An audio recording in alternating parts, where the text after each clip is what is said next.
Hello बच्चों, यहां लिखा हुआ है two thin disc each of mass m radius r meter r attached as shown in the figure to form a rigid body. The rotational inertia मतलब moment of inertia की ही बात की जा रही है.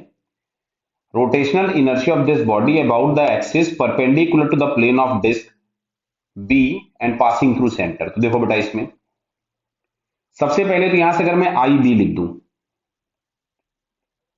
ये आई बी तो हम लोगों के पास आ गया m are square by two, क्योंकि ये उसके सेंटर से ही पास हो रही है.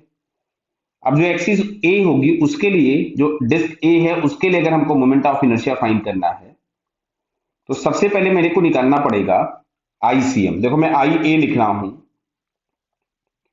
यहां से मेरे को लिखना पड़ेगा ICM plus M H square.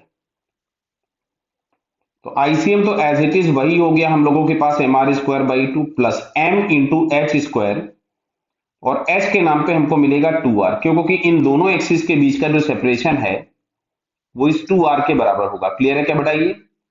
To r का स्क्वायर. तो फाइनली हम लोगों के पास यहां से आ गया ये m are square by two plus four m are square.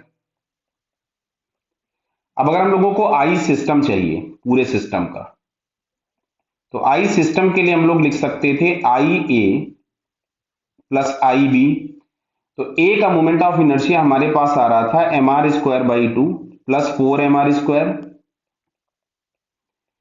Plus I b जो अपने को मिल रहा था that is m are square by two. बटा समझ में आ रहा है? इसको पूरे को अगर हम लोग ऐड कर देंगे तो हम लोगों को मिलता है फाइव एम आर स्क्वायर.